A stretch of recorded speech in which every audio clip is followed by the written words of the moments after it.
A plane flies high above the clouds with 200 passengers inside. Everything is normal and safe.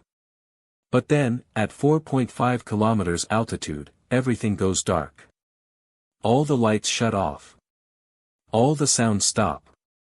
Both pilots are unconscious. Nobody knows what to do. Then a 12-year-old girl stands up from her seat and walks to the cockpit. What happens next will change everything forever. Before you watch full story, comment below from which country are you watching. Don't forget to subscribe for more amazing stories. Aisha sat in seat 12C, looking like any other child on the plane. She was thin, with long dark hair tied in a ponytail, wearing a simple white shirt and jeans. Nobody around her knew that this quiet girl had a big secret hidden inside her mind. Her father, Captain Rizwan Ahmed, had been a pilot for 20 years. He flew big airplanes all over the world. But when Aisha was very small, maybe 4 or 5 years old, her father started taking her to the airport. He would take her inside the cockpit, that small room at the front of the plane where pilots sit and control everything. This is where the magic happens, Beta, her father would say in Urdu, calling her daughter.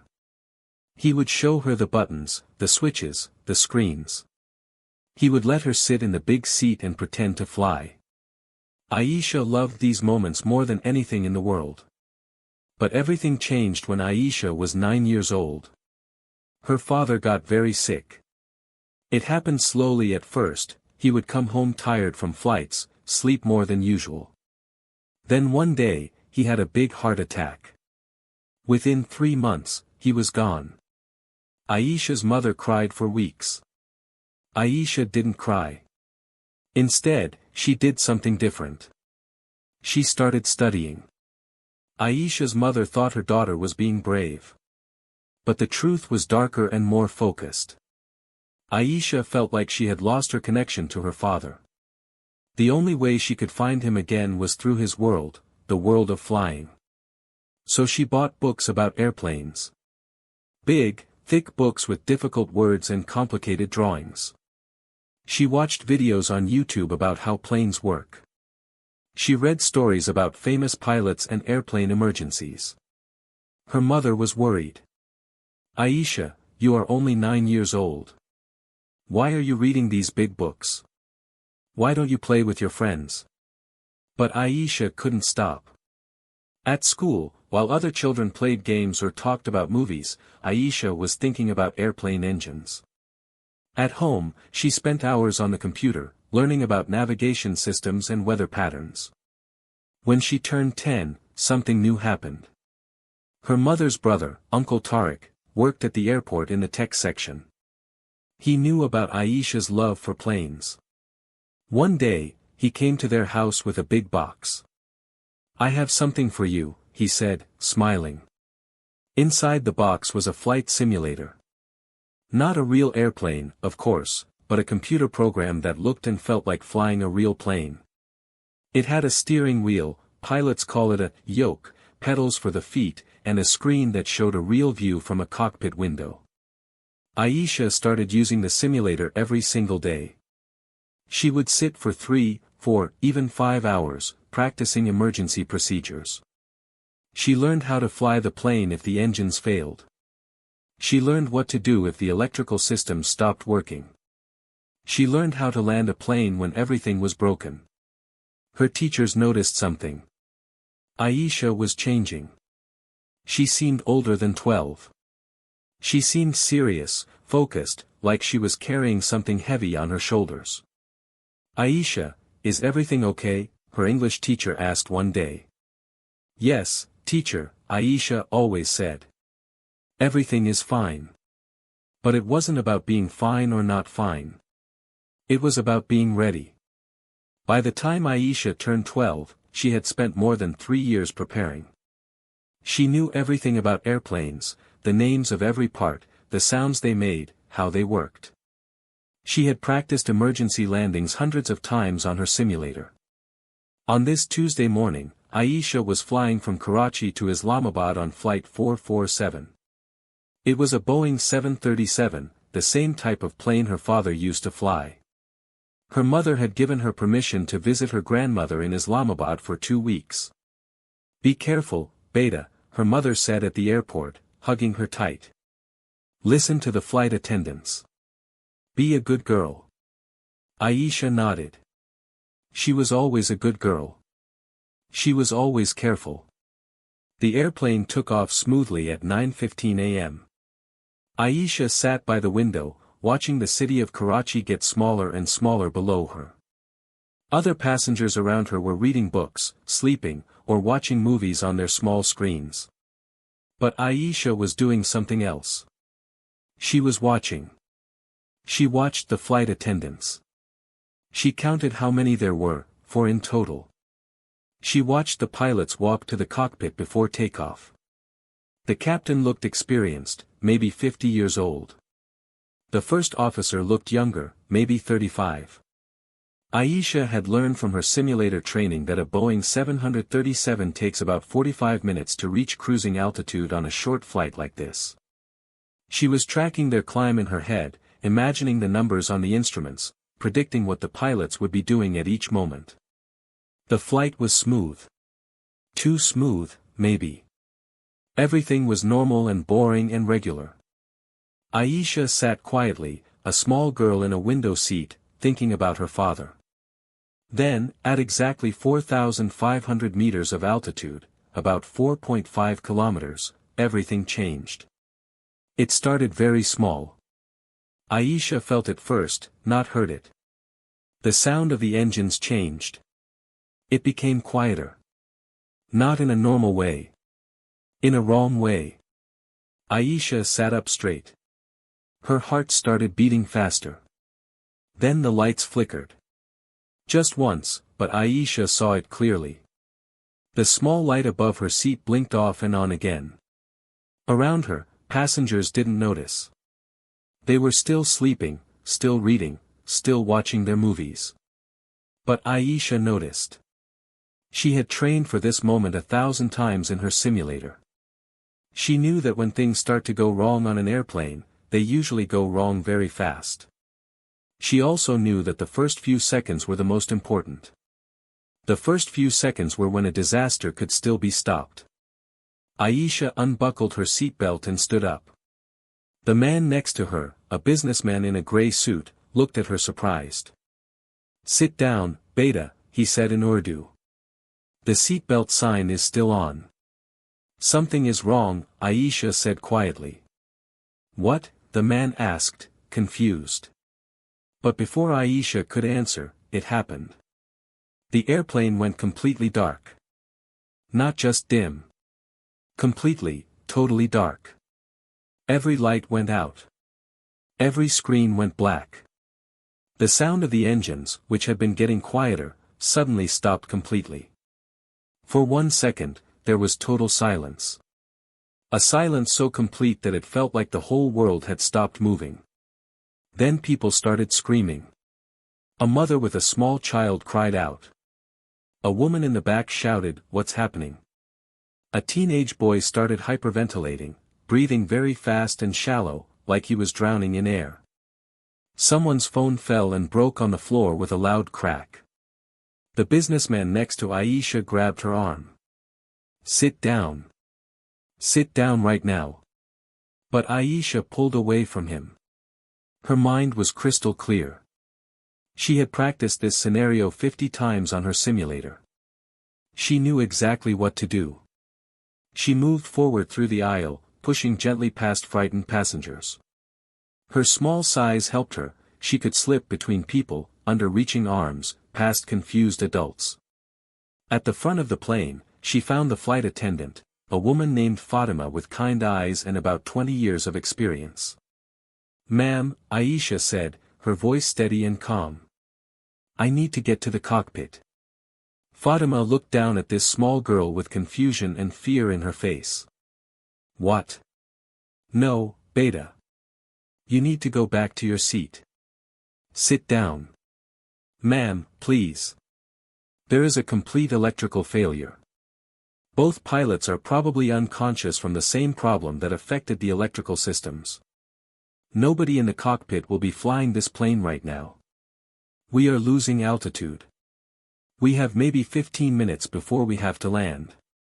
And we need someone who knows how to fly this plane manually. Fatima stared at Aisha like she was crazy. I am that person, Aisha said. My father was Captain Rizwan Ahmed. He taught me everything. I have trained on a simulator for 3 years. I can fly this plane. Please. Please let me try. For a moment, Fatima didn't move. She was thinking. Her mind was racing between what her training told her, that a child could not possibly fly a plane, and the reality of her situation. The airplane was dark. The radio was dead. Both pilots were not responding. What else could she do? You are sure? Fatima asked, her voice shaking. Yes, Aisha said. I am sure. Fatima made a decision that would change everything. She moved to the side and opened the cockpit door. The cockpit was lit by dim emergency lights that ran on battery power. The 2 pilots were slumped in their seats, unconscious but breathing. The main screens were all dark. Everything was black except for the small mechanical instruments, the ones that didn't need electricity to work. Aisha climbed into the captain's seat. Her feet didn't reach the pedals. She grabbed seat cushions and wedged them behind her back, pushing herself forward until she could reach the controls. Her hands gripped the yoke, the steering wheel that controls the airplane. She could feel the weight of the plane through her hands. It felt alive, heavy, like holding a sleeping animal that trusted you completely. Okay, she whispered to herself. Her father's voice was in her head, calm and clear. First, establish control. Trim the aircraft. Maintain altitude. Find a place to land. She adjusted the trim, a small wheel that helped balance the plane. She felt the plane respond. It was sluggish, harder to control without all the computers helping, but it was responding. Aisha checked the mechanical instruments. The altimeter, the instrument that shows how high the plane is, read 4,200 meters. They were falling, but slowly. Good. Fatima, Aisha called back to the flight attendant. I am flying the plane. Tell the passengers that we have someone trained in emergency procedures. Tell them to stay calm and wait for instructions. She heard Fatima's voice over the PA system, shaking but professional. Ladies and gentlemen, please listen. We have experienced an electrical failure. A trained pilot is in the cockpit. We are looking for a safe place to land. Please stay in your seats and remain calm. The cabin erupted in questions and fear, but Aisha blocked it out. She had one job now. Just one job. Fly the plane. Without GPS, without radio navigation, without even knowing exactly where they were, Aisha had to find an airport. She looked out the window. Below, through breaks in the clouds, she could see the landscape. Forests, rivers, roads, small towns. She was thinking, calculating, remembering everything she had learned. They had taken off from Karachi heading north to Islamabad. They had been flying for maybe 8 minutes before the electrical failure. At their cruising speed, they would be somewhere in the province of Sindh or maybe reaching into Punjab. There. She remembered now. There was a small military airport near the city of Canewell. It had a long runway and was not as busy as the big airports. If she could find it, she could land there. Aisha banked the plane gently, turning northeast. She had to do everything by hand now. No computers to help. Just her knowledge, her training, and the basic mechanical instruments that still worked. The altitude showed 3,800 meters now. They were descending but still had time. Aisha's hands were sweating, but her mind was ice cold. She had prepared for this moment for 3 years. Every book she had read, every video she had watched, every hour on the simulator, it all had led to this moment. Through the clouds, Aisha looked for the airport. Her eyes scanned the landscape desperately. Time was passing. They were losing altitude. The fuel was limited, she didn't know exactly how much was left, but she knew it wasn't unlimited. Then she saw it. A long gray runway cutting through green fields, exactly where she had predicted it would be. The Canewell Military Airport. "Fatima," Aisha called. "I found a place to land. It is going to be rough. Tell everyone to hold on and brace for impact." She heard the flight attendant's voice again, steady now but afraid. "Everyone, prepare for emergency landing. Brace yourselves." Aisha began the landing procedure. She reduced the engine power, letting the nose of the plane drop gently. The altimeter unwound as she descended. 3,500 meters. 3,000 meters. 2,500 meters. She had to judge everything by feel and by sight. The mechanical instruments told her the numbers, but she had to feel what the plane was doing. Too fast and she would overshoot the runway. Too slow and the plane would stall, it would lose the ability to fly and would drop like a rock from the sky. It was like walking on a line between life and death. 1,500 meters. 1,000 meters. She could see the runway clearly now. It looked very small. Very far away. But it was there. 500 meters. Aisha's entire body was tense. Sweat dripped down her forehead. Her knuckles were white from gripping the yoke so hard. She couldn't let go. If she let go, even for a second, everything would fail. 200 meters. She could see the markings on the runway now. She could see the emergency vehicles that were racing to the field. Somebody on the ground had figured out what was happening. They were ready. 100 meters. The ground was rushing up at her. This was the most dangerous moment of all. If she pulled up too late, they would crash. If she pulled up too early, they would stall and fall from the sky. "Come on," she whispered to herself. "Just like the simulator. Just like Dad taught you. You can do this." 50 meters. Her hands began to pull back gently on the yoke, flaring the nose up. The plane responded, slowing, descending at a safer angle. 30 meters. 20 meters. 10 meters. The wheels touched the runway with a squeal of rubber and a hard jolt that threw everyone forward in their seats. They were down. They were on the ground. But they were going too fast. Way too fast. Aisha's feet pressed down hard on the brakes. She used every ounce of strength her 12-year-old legs had. The plane shuddered as the brakes grabbed the wheels, trying to slow them down. The end of the runway was coming closer. Faster. Too fast. "Please stop," Aisha whispered. "Please, please stop." The runway was running out. There was grass at the end, and beyond that, trees. If they didn't stop, they would go off the runway at high speed. They would crash. Everyone would die. 30 meters to the end of the runway. 20 meters. 10 meters. The plane screamed as the brakes worked at maximum power. 5 meters. The plane shuddered to a stop with the nose just barely past the end of the runway. They had stopped. Barely. But they had stopped. For a moment, Aisha couldn't move. She sat in the captain's seat, hands still gripping the yoke, feet still pressing the brakes. Her entire body was shaking.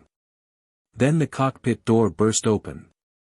Passengers were screaming, but not in fear anymore. They were screaming with joy, with relief, with gratitude. The flight attendant rushed to Aisha and pulled her into a crushing hug, tears streaming down her face. "You did it!" Fatima cried. "You impossible girl! You saved us all!" Aisha hugged her back, and only then did she let herself cry. Emergency vehicles surrounded the plane. Firefighters, paramedics, police officers, everyone came running.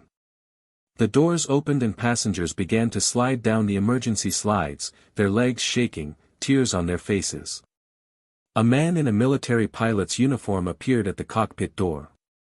He was older, maybe 60 years old, with gray hair and kind eyes that were very wide with shock. "I am Air Marshal Hassan," he said slowly. They are telling me that a child flew this plane. A girl. Maybe 12 years old." Aisha nodded, too tired to speak. The air marshal stared at her for a long moment. He just looked at her, really looked at her. Then he smiled, a proud smile with tears in his eyes. "What is your name?" he asked softly. "Aisha Ahmed," she said quietly. "My father was Captain Rizwan Ahmed." The air marshal's eyes widened. "I knew your father. I flew with him many times. He was a great pilot. A great man. He would be so proud of you right now." Aisha touched the seat in front of her. She could almost feel her father's presence, his hand on her shoulder. As Aisha was led out of the aircraft, she saw the passengers who had evacuated. They stood on the ground in groups, wrapped in emergency blankets, many crying, all shocked. When they saw her, this small girl in a white shirt and jeans, looking tired and scared, something changed. The businessman who had told her to sit down started clapping. Slowly at first, then faster, then harder. Tears streamed down his face as he clapped. Then other people joined in. A mother with small children. An old man. A young woman. Then everyone. The applause grew like thunder, rolling across the field. People were cheering, crying, shouting thank yous. Some people dropped to their knees, overwhelmed with emotion. Others just stared at Aisha in disbelief. Aisha stood on the airplane stairs, her legs shaking, her whole body trembling with exhaustion. She looked at all these people she had saved. The reality hit her like a physical force. These weren't simulated passengers on a computer screen. They were real. That mother would go home to her children. That old man would see his grandchildren again. That businessman would make it to his meeting, his wedding, his life. Because of her. A young boy, maybe 7 years old, broke free from his mother. He ran to the bottom of the stairs and looked up at Aisha with wide, wondering eyes. "Are you really the pilot?" he asked, his voice small and filled with awe. Aisha nodded. "You are my hero," the boy said simply. Then he gave her an awkward salute, the kind of salute a child gives, but somehow it meant more than any official recognition. 2 hours later, Aisha's mother arrived at the airport. She had received a phone call that no parent should ever receive: "Your daughter was on flight 447. There was an emergency." Her mother had thought the worst. But when she arrived at the airport, she was told something different. Something impossible. Something that changed everything. Her baby had saved 200 people. Aisha's mother ran across the runway, past security, past officials, past everyone. When she saw her daughter, she screamed her name, Aisha. Aisha. They ran to each other and collided in the middle of the runway. Aisha's mother dropped to her knees to hold her daughter at eye level.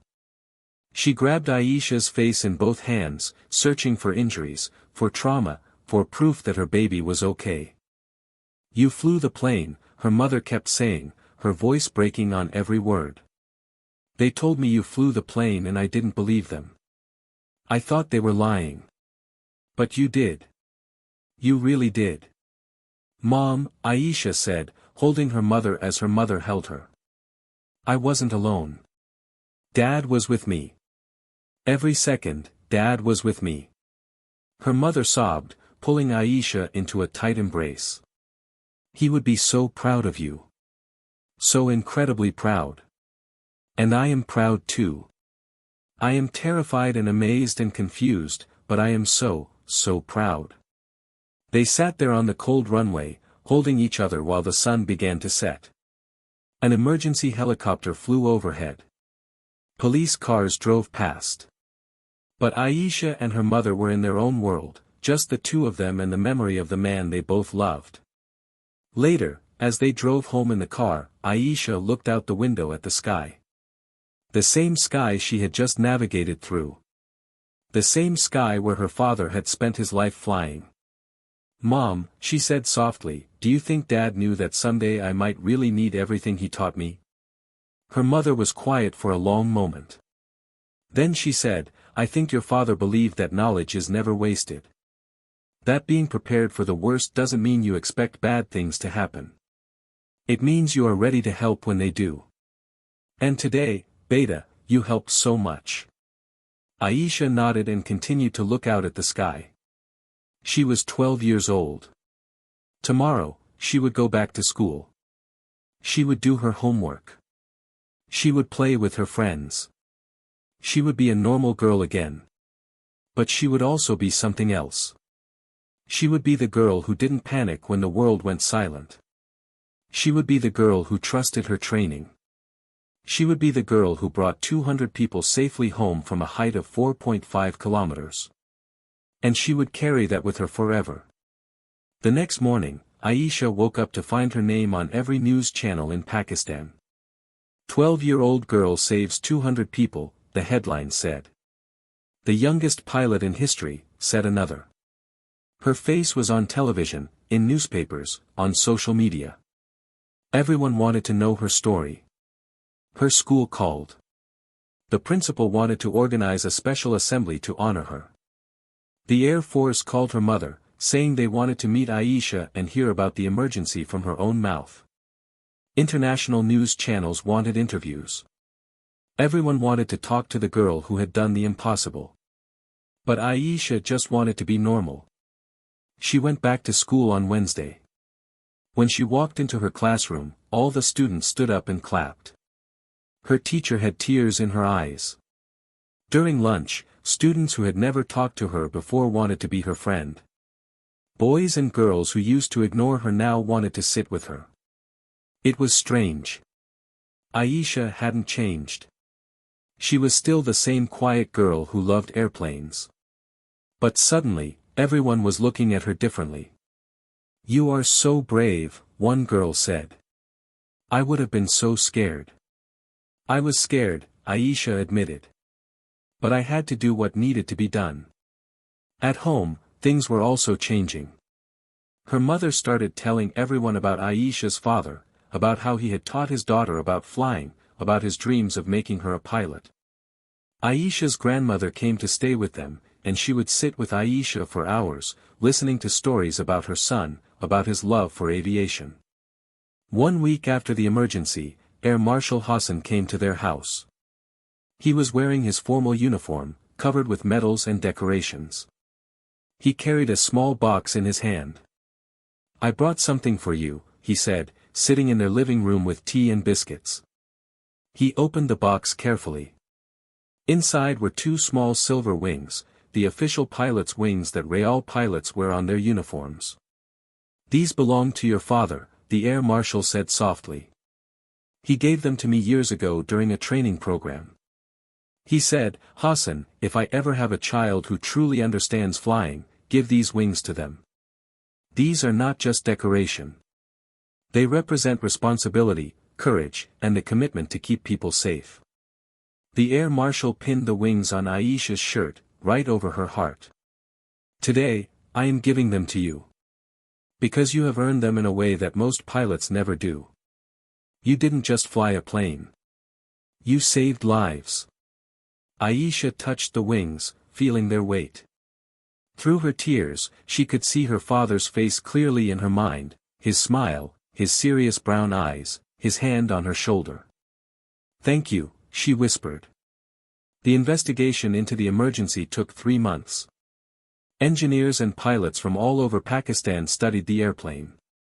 They discovered that the electrical failure had been caused by a rare combination of problems: a malfunctioning environmental system that had filled the cockpit with carbon monoxide, making both pilots unconscious, and a cascading electrical failure that had shut down all the power systems. The doctors said that if Aisha had waited even 5 more minutes, the situation would have been beyond saving. The margin between success and disaster had been incredibly thin. When the investigation was finished, Aisha was invited to a special ceremony at the airport. The Minister of Aviation was there. News cameras were everywhere. Aisha stood in front of the airplane she had landed, Flight 447, and received an official award for bravery. But the most meaningful moment came when the 200 passengers who had been on that flight came to thank her in person.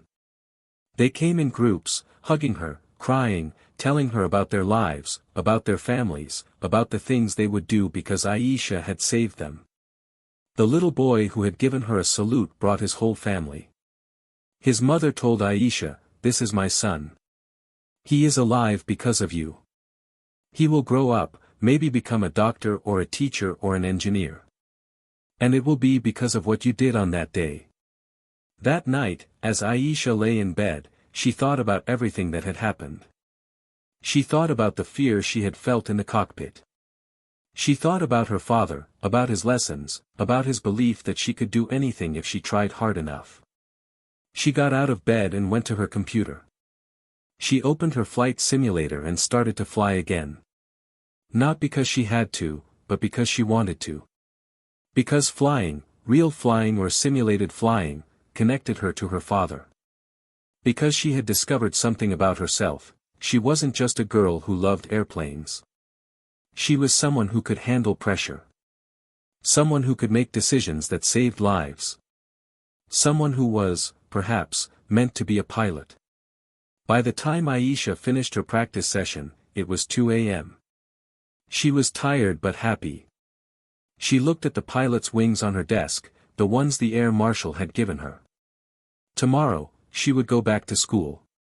She would do her homework. She would be a normal girl. But she would also be something more. She would be Aisha Ahmed, the girl who didn't panic at 4.5 kilometers. The girl who trusted her training. The girl who became a hero not because she wanted to, but because someone needed her to be. And somewhere in the sky, a pilot who had loved flying and loved his daughter was smiling, proud and peaceful, knowing that his lessons had been heard, that his love had made a difference, that his daughter was ready for anything life would throw at her.